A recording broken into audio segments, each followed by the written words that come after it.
Gotta go fly, about to take flight. Gotta do the code day and night. Crafting dreams from bits and bytes. Microsoft magic, it's out of sight.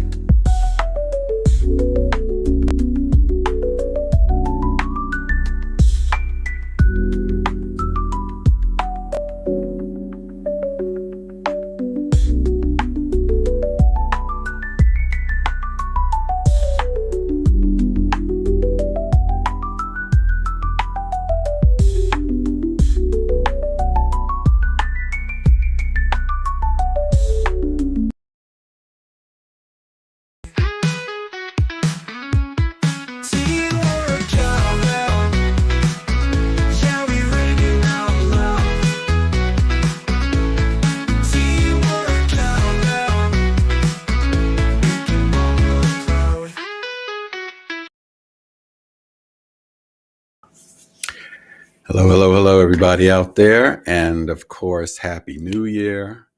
Welcome to another Cap for Copilot Champions. No, I'm sorry. I get this mixed up with my other webcasts. This is Copilot Adoption Practices and not my team's webcast. But so you are here to geek out with me on all things Copilot and AI and best practices and things like that. So happy to see you, happy to have you. If you're joining live from LinkedIn or YouTube, please hit me up on the chat and say hello. Let me know where you're joining from. That would be awesome. So yeah, here in the new year, this is episode number 11. For those that may have seen, I think I may have done it on LinkedIn, gave a little sneak peek or a little teaser what I'd be talking about today. I always try to come up with some good topics.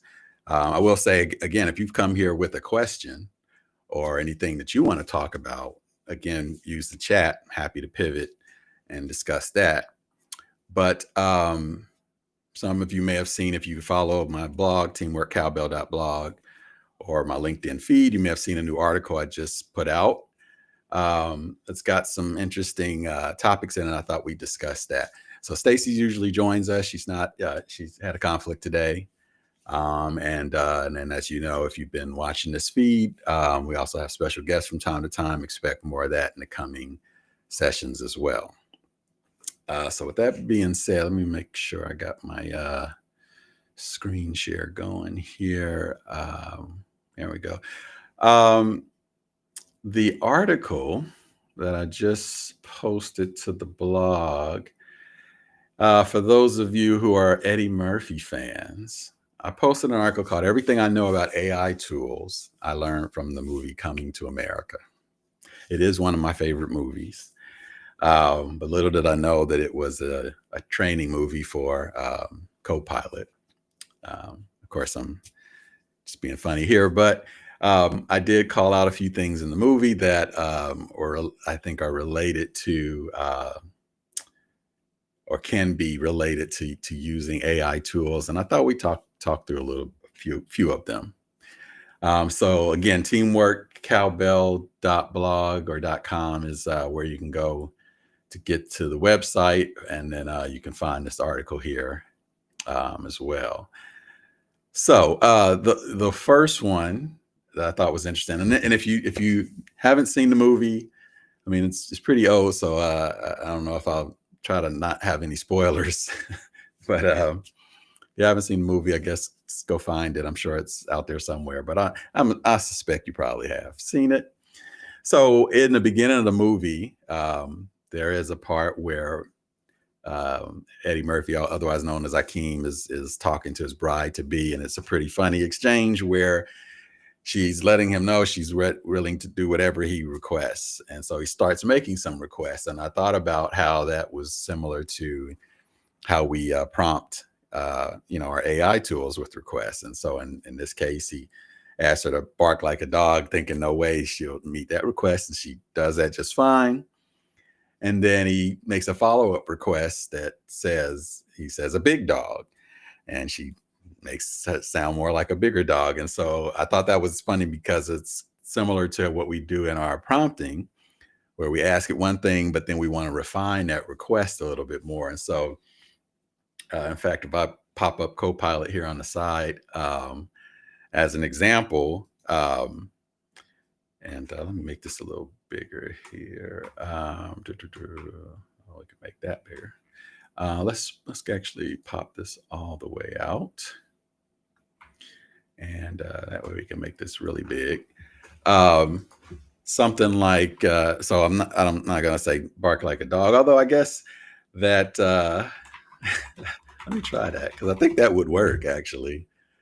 No, maybe not. I thought it would just start saying bark, bark, bark. But what I was thinking about is write a haiku about a dog. And so it's happy to do that. So it's got that little thing, little haiku there. And then I can just say, what about a big dog? And it goes ahead and says, here's a haiku for a big dog. Now, so I'm obviously using the example from the movie, but what's interesting and what's really important as a AI, prompter to understand is that I asked it about a haiku of a dog, and then I just mentioned a big dog in the same context of I want a haiku. I mean, it totally understood that write another haiku about a big dog instead, right? And so I didn't have to say write a haiku about a big dog, or continually ask those things. So it was a refinement of the original request within this particular session or conversation. Now, if I wanted it to completely forget about this session, that's when I would use the start a new chat to make it forget about everything we just talked about with a dog, right? And good afternoon to you out there as well. Thank you. Right. So that's what this new session is all about. Start a new chat means forget everything we just talked about, and we got a brand new conversation, going here.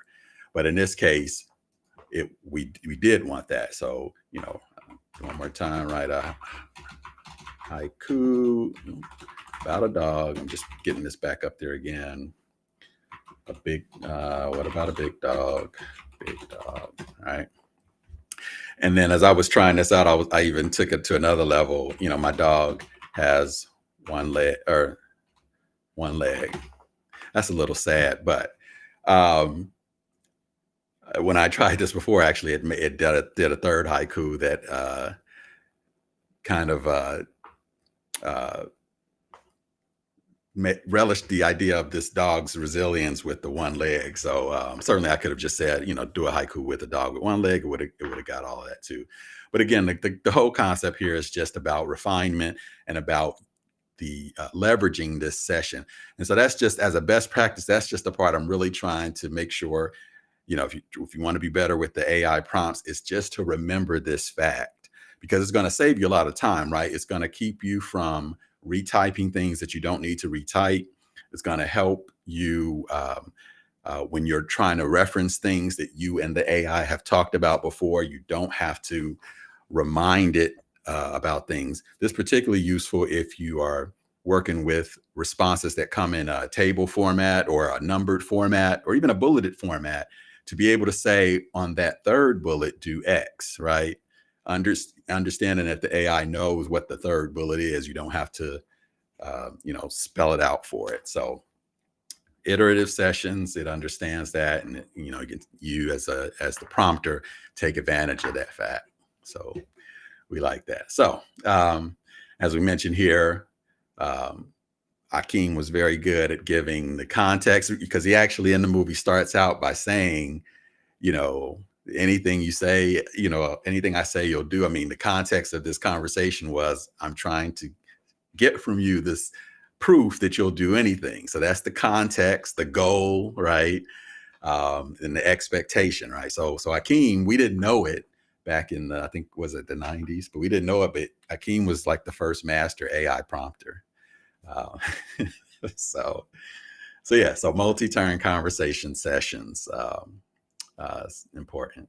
So this next one was hallucinations. And so from an AI perspective, hallucinations, if you haven't heard of that, it's when essentially the AI system generates info that isn't necessarily true, or maybe not true at all, in its attempt to kind of fill in gaps and answer the question. Sometimes it kind of tries too hard, and fills in with things that aren't true. I haven't seen this happen much personally. Where I see it happen is, I've certainly seen it happen where people are intentionally trying to trick the AI and starting to feed it with bad info and then ask it a question, and then it gives, bad garbage in, garbage out kind of thing. In my normal day-to-day use, though, I don't get a lot of hallucinations. I may get some points where didn't give me the info I needed, but it didn't lie to me, and that's part of the hallucination piece. So in this case, in the movie, I just think it was a very relevant example. This barber tells a story of him meeting Dr. Martin, who he calls Dr. Martin Luther the King, in Tennessee, and he gives this whole story. And as far as he's concerned, it's totally true. Now, nobody in the barbershop believes him, but the story was relevant to a point he was making. And so, again, I just thought that was interesting how that works. So again, the question then becomes, what do we do with AI tools and hallucinations? We're still at a stage where, we got to, what did they say? Like, you get the info, but you inspect and and check references and things like that. I mean, if you got any doubt, just make sure you kind of double check, because there certainly could be some times when the information is not necessarily completely accurate. I think more times than not, it will be, but you just never know. So just check that out. So it looks like we got another fan of the movie, and I agree with you. One of my favorite movies of all time. So that scene is hilarious, by the way. But again, also a nice example of the whole movie's hilarious, in my opinion. But again, another example of an AI piece. Ursula says, sometimes with AI, you've noticed it will fill in the gaps with certain info, although it may not be accurate or true. So I always stress as a prompt to ask me clarifying questions. Absolutely. So, right. So given that, if you want it to be more accurate, yes. And that's a great best practice, is having AI ask you more questions if it needs.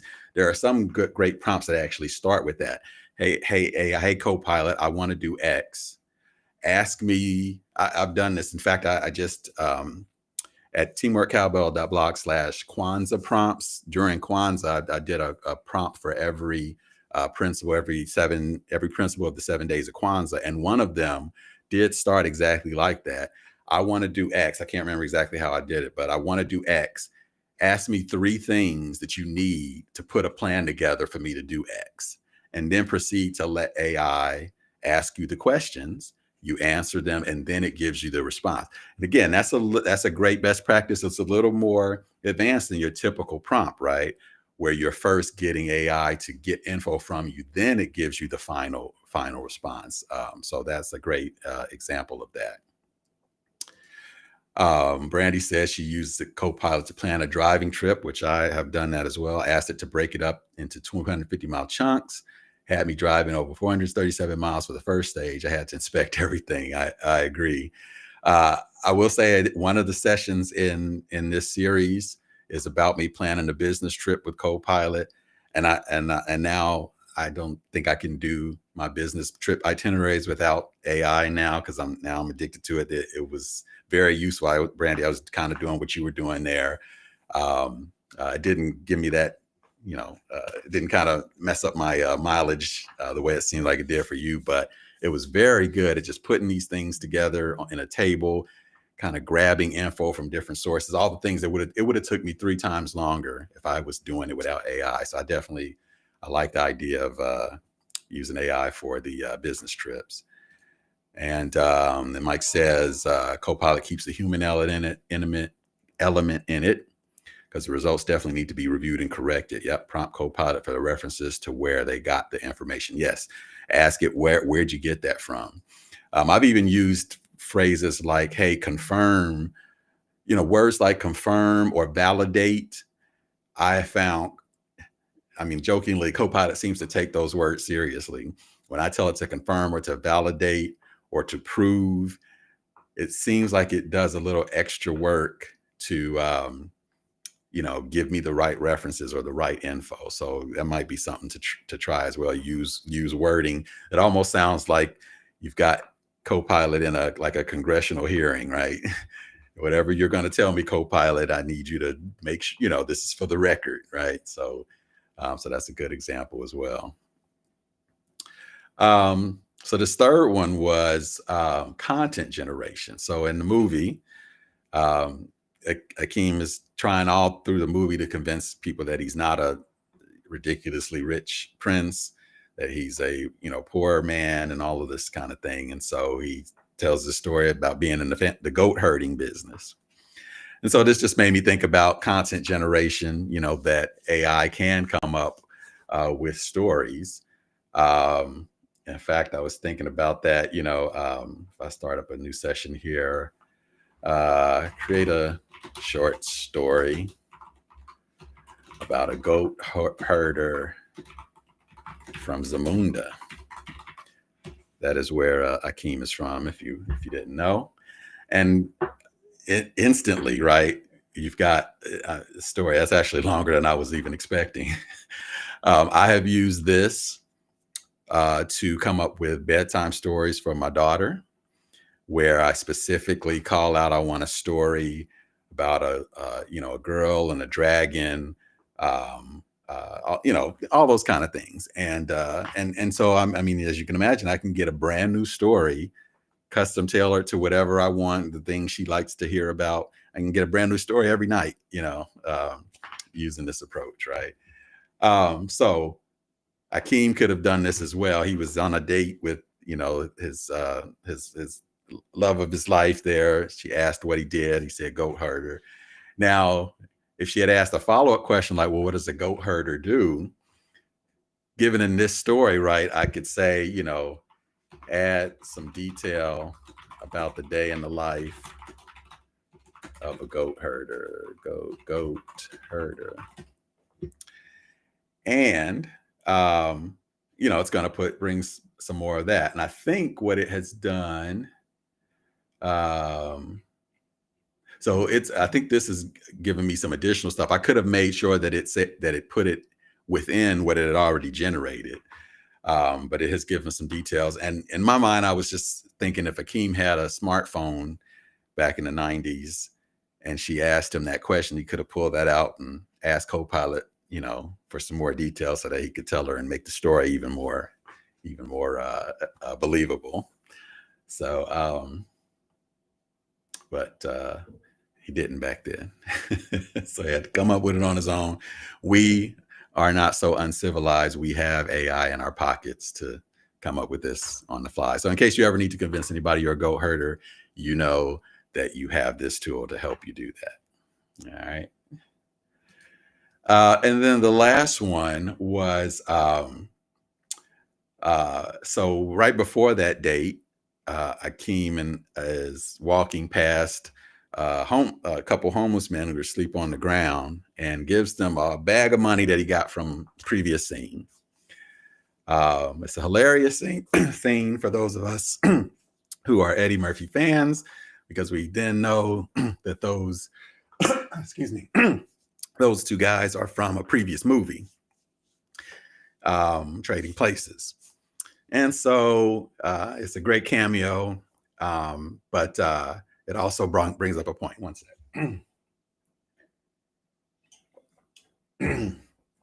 All right. Also brings up a good point about the fact that the two folks, Trading Places,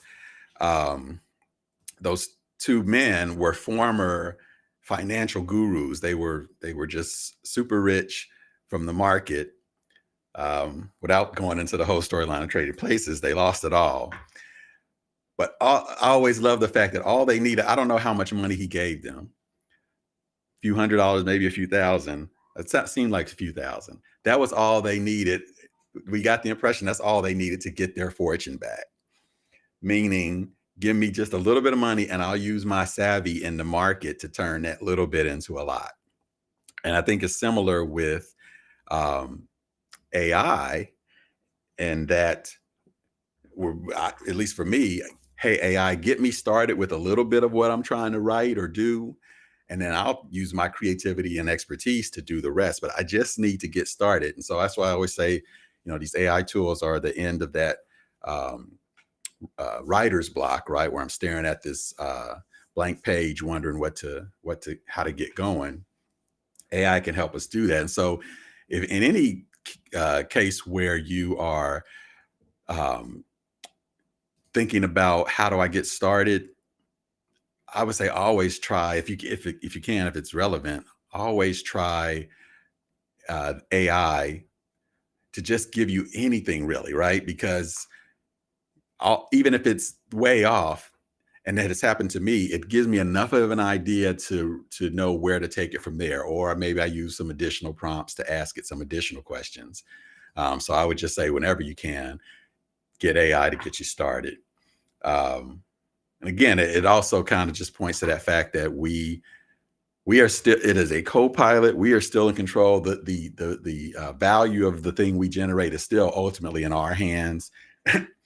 I would think there's few things where AI is just going to do it and you'll take it unedited and send it right to your boss or whoever and use it as is. It's always going to need your flavor to it.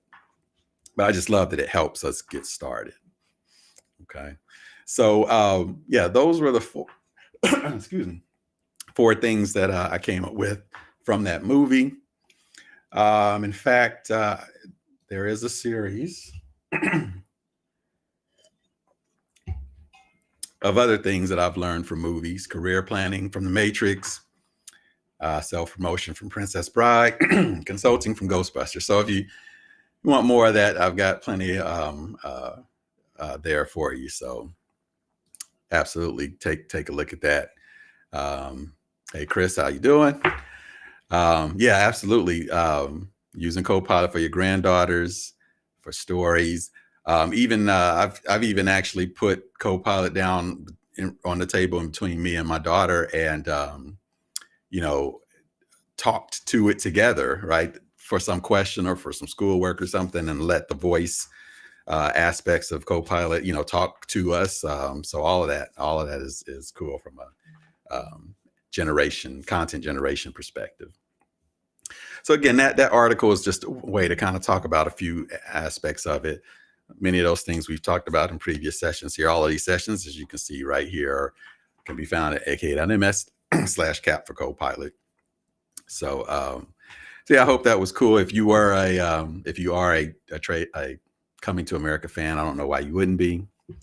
Then hopefully you got a kick out of being able to combine your love for AI. I'm assuming you love AI because you're here on this Copilot session with your love for Eddie Murphy and Coming to America.